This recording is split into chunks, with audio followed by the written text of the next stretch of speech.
wabarakatuh. Halo kakak-kakak, salam pramuka. Selamat datang di podcast Racana Albalad Yayan Bone bersama saya Kak Israt, Informasi dan Teknologi. Sebenarnya podcast ini bukan merupakan podcast yang pertama kali dilaksanakan oleh Racana Albalad. Sebelumnya pada bulan Maret telah dilaksanakan podcast yang telah dilaksanakan oleh bidang Humas Research dan Development yang narasumbernya merupakan pencetus dari nama Racana Albalad yang merupakan Kak Humayanis. Baik, di episode kali ini kita ditemani oleh narasumber yang sangat spesial dan sangat dibanggakan oleh Pramuka Racana Albalad, khususnya W. Batari Toja. Baik, apa kabar Kak? Alhamdulillah baik. Iya, baik ya Kak. Nah, sebelum kita berbincang lebih dalam, mungkin Kakak bisa memperkenalkan diri terlebih dahulu. Oke, baik, terima kasih Kak Isra. Alhamdulillah semangat luar biasa. Untuk itu perkenalan sedikit untuk saya. Perkenalkan saya Tuti.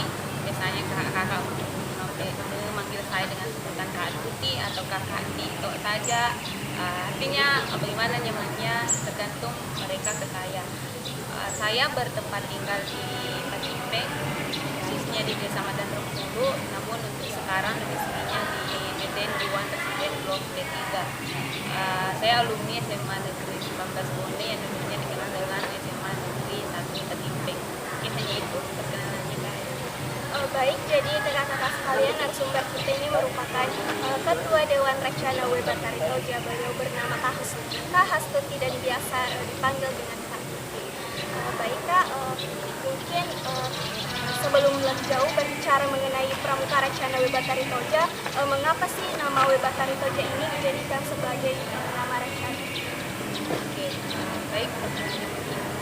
Ini adalah pertanyaan umum, utamanya untuk kita. Mungkin kakak di luar sana selain dari anggota Racana Albalad, masih banyak yang kurang mengetahui kenapa kemudian nama W. Batari Toja menjadi nama Racana khusus di Pramuka Putri Racana Albalad. Nah, ketika kita membicarakan W. Batari Tojanya, nama W. Batari Toja, W. Batari Toja itu sendiri adalah nama Raja Bone yang ke-17 dan ke-21 ketika kita bicara tentang nama W. Batari Toja. Namun ketika yang kita singgung adalah Racana W. Batari Toja, berarti itu adalah nama khusus Pramuka Putri yang ada di Racana Albalad Yayan Bone. Kenapa kemudian yang diambil oleh Racana adalah Racana W. Batari Toja? Karena dianggap bahwa W. Batari Toja ini adalah salah satu pemimpin kerajaan Bone pada saat itu yang memiliki sifat yang mampu diteladani oleh banyak orang, sehingga dia mampu memimpin Bone selama 2 kali, pernah menjadi raja ke-17 dan raja ke-21. Tentu ada sifat-sifat teladan yang diterapkan oleh kita, khususnya Pramuka Putri Racana Albalad. Nantinya dengan nama ini semoga kita juga di Putri khususnya mampu meneladani sifat-sifat kepemimpinan yang dimiliki oleh Racana W. Batari Toja, khususnya seperti sifat gentle, lembut, maca, dan warani. Mungkin begitu Kak. Jadi Kak, W. Batari Toja ini merupakan Raja Bone yang ke-17 dan 21. Dan salah satu alasan mengapa nama ini digunakan karena supaya kita bisa menciptakan KTP Pramuka yang memiliki jiwa seperti itu. Baik, selanjutnya Kak, apakah ada aturan tersendiri dari Racana W. Batari Toja ketika mengatur anggotanya di sana? Oke, baik, terkait dengan anggota, mungkin secara aturan kita semua sudah diatur oleh undang-undang kita, Undang-Undang Nomor 12 Tahun 2010 tentang Karakter Pramuka. Kemudian dijabarkan lagi di adat istiadat Racana khusus Putri. Namun meskipun begitu, kita di Racana W. Batari Toja tentu memiliki aturan khusus bagaimana kita disanggar, seperti halnya khusus Racana Putri W. Batari Toja disanggar. Kita memiliki aturan khusus seperti dalam hal ini kita yang putri dilarang berkegiatan malam, selama itu tidak ada kegiatan di sanggar, kita tidak boleh ada di sanggar melewati dari jam 6. Artinya apa? Ini untuk menghindari hal-hal yang tidak kita inginkan. Jadi kita memperlakukan sistem tidak ada kegiatan malam di sanggar kecuali hal-hal yang penting. Dan kemudian aturan khusus juga itu seperti halnya dalam penggunaan sanggar untuk kakak-kakak di Racana W. Batari Toja ketika hendak memasuki sanggar putra, mestinya kita harus meminta izin. Begitupun sebaliknya ketika kakak-kakak putra hendak masuk ke Sanggar Rencana Wibatari Toja, terlebih dahulu meminta izin kepada siapa saja kakak putri yang berada di tempat tersebut. Kemudian dalam hal ini pun kita di Rencana Wibatari Toja istilahnya membatasi kakak putra untuk masuk ke sanggar kita kecuali ada kegiatan-kegiatan yang betul-betul penting untuk kita laksanakan bersama. Dalam artian bahwa kita tidak membuat sekat, tetapi kita membatasi dalam artian bahwa ada aturan-aturan tersebut yang diberlakukan oleh Rencana Wibatari Toja. Seperti hanya kegiatan malam yang saya sebut tadi, kita bisa berkegiatan malam, tetapi tentu harus melewati proses seperti halnya menyampaikan dulu kepada kakak pemangku adat, kemudian kakak pemangku adat yang akan teruskan kepada kakak pembina. Ketika kegiatan atau alasannya masuk akal itu diperbolehkan, tetapi kalau datang saja itu mungkin akan dibatasi dari segi kegiatannya. Jadi Kak, ini Rencana Wibatari Toja memang memiliki aturan-aturan tersendiri ya Kak. Mengenai kan kita tahu Kak, dalam gerakan pramuka itu ada satuan terpisah. Nah, bagaimana Rencana Wibatari Toja menerapkan aturan itu? Satuan terpisah kan lebih jelasnya diatur dalam ADRT Gerakan Pramuka. Kalau tidak salah di pasal 9 bahwa pramuka adalah satuan terpisah antara putra dan putri. Dalam hal ini mungkin ini banyak muncul pertanyaan di luar sana, khususnya bagi yang notabene bukan anggota pramuka, kenapa pramuka menggunakan satuan terpisah? Padahal kita sering melihat beberapa kegiatan mereka gabung. Nah, ini yang perlu kita klarifikasi. Sebenarnya kan sudah diatur secara jelas dalam ADRT bahwa kita adalah satuan terpisah antara putra dan putri. Namun kenapa ada beberapa kegiatan yang dilaksanakan secara bersama itu gabung antara putra dan putri? Sebenarnya dari segi administrasi dan kepanitiaan itu berbeda, keuangan pun berbeda, antara putra dan putri sudah satuan terpisah. Hanya saja ada beberapa kegiatan yang digabung karena kakak di putra maupun di putri itu memiliki kegiatan yang sama, tempatnya sama, sehingga diadakanlah kegiatan ini dalam waktu dan tempat yang sama pula. Namun dari segi administrasi, keuangan dan kepanitiaan dan sebagainya itu dipisahkan antara putra dan putri. Hanya saja mungkin kegiatannya yang sama, jadi dilaksanakan secara bersamaan antara putra dan putri. Baik Kak, terima kasih atas penjelasannya. Selanjutnya kita akan mengenal lebih dalam mengenai diri dari Kak Twitty itu sendiri. Nah, berbicara mengenai pengalaman, bagaimana sih pengalaman kakak selama tergabung dalam gerakan pramuka? Oke, kalau berbicara pengalaman khususnya di gerakan pramuka, bisa dikata bahwa saya sebenarnya berawal dari pramuka 17-an. Artinya saya bergelut di pramuka mulai sejak sekolah dasar. Tentu di pramuka siaga saya sudah mulai ikut kegiatan, namun pada saat itu saya hanya mengikuti ketika pada saat 17-an. Artinya kan di siaga kita pada saat itu saya belum terlalu aktif mengikuti kegiatan bulanannya, namun hanya aktif pada pas pramuka 17-an. Nah, saya merasa ada hal yang menarik yang didapatkan di pramuka, sehingga pas lanjut ke tingkat selanjutnya, khususnya di sekolah menengah pertama, saya mencoba bergabung di pramuka Benggalang. Dan alhamdulillah saya sudah mengikuti juga prosesnya mulai dari tingkat pramu, rakit, terap, dan itu betul-betul membentuk bagaimana karakter kita sebagai siswa. Saya sangat merasakan bagaimana perbedaan saya beserta dengan teman-teman yang lain yang tidak bergabung di pramuka. Tentu ada nilai khusus yang saya dapatkan, sehingga itu pada saat saya di SMA saya tidak kapok-kapok untuk tetap berpramuka, meskipun banyak di luar sana mengatakan bahwa kenapa harus berpramuka, pramuka kan selalu panas-panasan dan sebagainya. Tapi kalau saya menjawab itu tidak, karena di pramuka lah kita bisa menemukan banyak hal yang tentunya dalam hal yang paling pertama, yang paling utama saya dapatkan adalah bagaimana membentuk karakter saya, disiplin saya, dan tentunya adalah melatih bagaimana saya berinteraksi dengan orang lain, meskipun sebenarnya bisa didapatkan di organisasi lain, tetapi tidak ada yang betul-betul seperti di pramuka, yang betul-betul setiap kegiatannya saya merasa bahwa hanya pramuka lah yang tertib dari segala sesuatunya, mulai dari persiapan, perencanaan sampai kepada pelaksanaannya. Jadi setelah itu saya bergabung di SMA, saya juga tercover di Dewan Kerja Ranting, dan di situ saya mulai bisa belajar tentang kepemimpinan.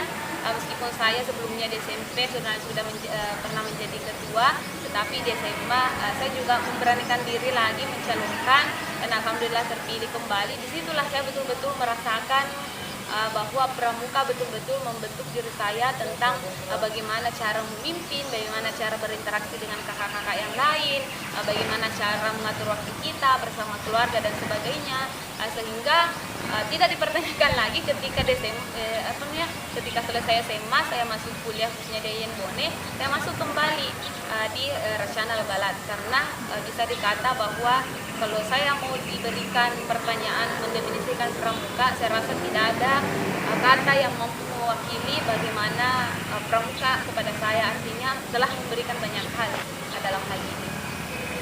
Jadi Kak, pengalaman yang sangat luar biasa dari Kak Tuti, karena ternyata Kak Tuti memang sudah tercover menjadi anggota gerakan pramuka mulai dari sekolah dasar sampai sekarang. Nah, sekarang kan kakak menjabat sebagai ketua Dewan Racana Webater Koja. Nah, apa sih yang memotivasi kakak sehingga kakak mengajukan diri untuk menjadi ketua? Sebenarnya persoalan kata motivasi bisa dikata mungkin saya adalah orang yang sangat suka tantangan, dan persoalan jabatan ketua itu tadi sudah saya jelaskan bahwa sebelumnya saya pernah menjadi ketua Dewan Ambalan di SMA Negeri 19 Bone. Kemudian selesai itu 2018 sampai 2020 saya kembali mengemban amanah sebagai ketua Dewan Kerja Ranting Betimpeng, dan mungkin itu saya merasa bahwa tantangan kepemimpinan setiap jenjang itu mempunyai cerita dan tantangan masing-masing setiap jenjangnya, sehingga ketika saya masuk di Racana Al-Balad pada saat saya menjadi anggota baru sudah mempunyai keinginan untuk menjadi seorang pemimpin. Sebenarnya saya tidak pernah bermimpi menjadi ketua pada saat berkuliah, karena saya merasa bahwa di Racana Al-Balad kita tercover dari banyak sekali asal, dari sekolah-sekolah yang ada di kota, sekolah-sekolah yang luar biasa, bahkan ada yang dari luar Bone. Sebenarnya saya langsung berpikir bahwa untuk menjadi ketua mungkin akan agak sulit karena melihat teman-teman kita semuanya berpotensi, memiliki kecerdasan yang semuanya bisa dikata di atas rata-rata. Bahkan saya merasa bahwa saya lah yang paling minim dalam hal pengetahuan dan cara berinteraksi dengan orang. Jadi saya sempat dalam hal itu ragu terhadap diri saya sendiri. Namun karena ada beberapa, mungkin saya melihat kakak-kakak, ada beberapa yang memotivasi saya. Kemudian saya melihat ada hal selama 2 tahun beracana pada saat itu, saya melihat ada hal yang belum diterapkan kepada Racana Balad, sehingga itu membuat kepada saya memberikan tantangan tersendiri bahwa kayaknya saya harus menjadi seorang ketua untuk menerapkan hal tersebut. Makanya dari itu pada saat mencalonkan kemarin saya menyebutkan bahwa saya betul-betul ingin ketika siapapun nanti menjadi pemimpin, saya mengharapkan kelak nanti Racana bisa unggul dalam hal ini setiap kegiatan mampu tertib, unggul, terampil dan inovatif dalam menjalankan setiap kegiatannya. Hingga bisa dikata bahwa dari pengalaman saya sebelumnya menjadi ketua, itulah yang kembali memotivasi saya untuk menjadi ketua di Racana Webater Koja. Kemudian mengenai kalau tidak salah saya beberapa minggu yang lalu kakak dilantik menjadi pramuka Pandega. Nah, bagaimana perasaan kakak ketika dilantik? Sebenarnya persoalan pelantikan Pandega mungkin ini menjadi hal yang baru bagi saya, karena tingkat tertinggi pramuka adalah di pramuka Pandega. Bahkan ada yang mengatakan bahwa percuma kita sampai kepada kakak penegak namun tidak mampu menyelesaikan pramuka Pandeganya. Nah, sebenarnya persoalan perasaan ada sedikit rasa haru, rasa bangga, dan ada hal tersendiri yang mungkin tidak bisa saya ungkapkan karena mengingat bahwa dalam hal prosesnya tentu tidaklah mudah. Ada banyak tantangan yang ini mungkin pertanyaan saya terjawab.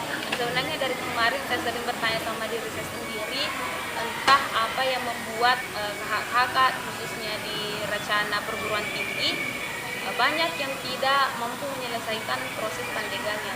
Namun pada saat saya melaksanakan ujian, setelah saya merasakan, di situ saya mendapatkan jawabannya. Pantas kakak-kakak banyak yang tidak mampu karena ada memang beberapa banyak tantangan dan hambatan yang tentu itu melatih dari kita, bukan hanya dari segi intelektual tetapi dari segi mental kita, kesiapan kita, niat kita, sehingga tidak dipertanyakan kenapa orang-orang yang lulus Pandega itu terbatas karena memang mempunyai tantangan-tantangan tersendiri yang istilahnya ketika kita tidak mempunyai niat dan keyakinan yang tinggi, mungkin ini akan agak susah untuk kita diterapkan. Sehingga saya memotivasi kepada kakak-kakak, siapapun itu silahkan memulai, bahkan sejak kakak bergabung di Racana, kalau bisa langsung melakukan pengujian. Karena saya merasakan bagaimana susahnya pengujian ketika baru mengawal sekitar semester 5. Karena tentu ada persoalan akademik yang harus kita selesaikan, ada persoalan organisasi yang harus kita tuntaskan, dan itu akan menjadi hambatan-hambatan untuk kita. Tentunya kalau kita tidak mempunyai niat yang betul-betul kokoh untuk melakukan pengujian, ini akan dengan mudah dipatahkan.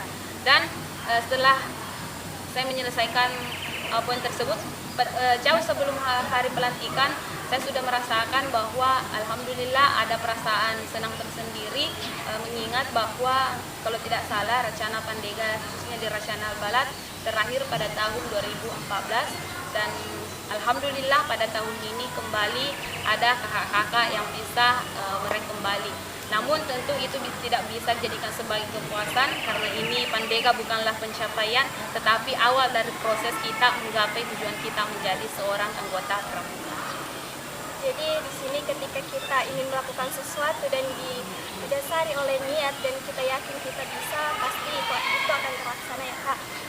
Berbicara mengenai organisasi Kak, ketika kita menjabat sebagai ketua pasti ada suka dan dukanya. Bagaimana suka dan duka Kakak selama menjabat sebagai ketua Dewan Racana Wibatari? Ini pertanyaan yang menarik ya, suka duka menjadi ketua. Sebenarnya tergantung dari bagaimana saya menganggap ini adalah suka atau duka saya. Sebenarnya tidak ada duka ya, tetapi mungkin hanya persoalan ada hal-hal tertentu seperti bukan lebih kepada kata duka, tetapi mungkin minusnya ketika kita, bukan minus tapi apa ya istilah yang cocok, konsekuensi ketika kita menjadi ketua, seperti halnya dalam hal ini mungkin waktu kita akan terkuras bersama dengan teman-teman. Seperti bisa saya katakan bahwa semenjak saya menjadi ketua, mungkin banyak teman-teman yang merasa bahwa waktu saya bersama teman-teman agak sedikit terkurang. Kemudian waktu bersama keluarga juga tentunya berkurang juga karena ada tanggung jawab yang harus kita tuntaskan selama menjabat sebagai pengurus Dewan Racana. Nah, tapi saya mencoba menjelaskan kepada teman-teman, misalnya ketika ada yang mengajak ketemu, ada yang mengajak keluar, saya mencoba menjelaskan bahwa saya mempunyai tanggung jawab yang tidak bisa saya tinggalkan, tetapi saya mencoba bagaimana meyakinkan bahwa insya Allah tidak ada yang berubah dari saya, ini hanya persoalan waktu, persoalan nantinya kita bisa kembali seperti kemarin, ini hanya persoalan tanggung jawab yang harus saya selesaikan. Kemudian sukanya ketika menjadi ketua tentu ada hal baru yang saya dapatkan, meskipun sebelumnya saya pernah menjalani sebagai seorang pemimpin, namun ketika menjadi pemimpin kembali di Racana Albalat ternyata warnanya sangatlah berbeda ketika saya menjadi pemimpin pada saat di Ambalan. Nah, tentu yang pertama adalah tantangan untuk kita bagaimana membangun komunikasi sesama pramuka, bagaimana membangun komunikasi sesama ormawa yang lain, bagaimana membangun komunikasi kepada kakak pembina, kakak pimpinan, bahkan kepada kakak-kakak pramuka di luar dari Racana Albalat Yayan Bone. Tentu ini menjadi tantangan yang bisa saya katakan ini adalah sukanya, karena andaikan bukan posisi saya sebagai ketua, mungkin saya tidak bisa menjalin komunikasi yang lebih intensif bersama dengan kakak-kakak yang lain yang di luar sana. Dan tentu ini akan berpengaruh sekali untuk kita. Tentunya saya pribadi ketika berada di luar sana, entah ada sapaan yang langsung mengatakan selalu ada panggilan ketua meskipun kita tidak di pramuka. Namun sering saya mengatakan kepada teman-teman, saya mau ketika saya di luar jangan memanggil sebutan itu, karena saya merasa dengan sebutan itu ada batasan antara teman bersama dengan kita, ada sedikit istilahnya ketidakleluasaan. karena merasa bahwa bahaya itu. ada jabatan yang membatasi. Namun saya rasa ini adalah tantangan. Setiap masa, setiap kepengurusan punya cerita dan tantangannya masing-masing. Jadi mungkin tentu juga untuk hari ini di masa saya untuk ketantangan sebagai ketua, sukanya saya merasa sangat bersyukur karena yang menjadi partner saya di ketua dewan adalah partner saya juga kemarin di koordinator Tekpram. Jadi sudah tidak terlalu susah untuk membangun chemistry karena chemistry-nya sudah ada mulai dari kemarin. Jadi Kak, ketika Kakak menjabat sebagai ketua dewan, ternyata Kakak lebih banyak mendapatkan suka ya Kak. Baik, selanjutnya mengenai organisasi, perkuliahan, dan keluarga. Nah, bagaimana trik atau cara Kakak memanage waktu agar bisa menyeimbangkan antara perkuliahan, organisasi, dan keluarga? Nah, ini pertanyaan yang bisa dikatakan gampang-gampang susah. Banyak orang di luar sana mungkin ketika berhasil di organisasi tapi tidak mampu memanage waktunya bersama keluarga. Ketika berhasil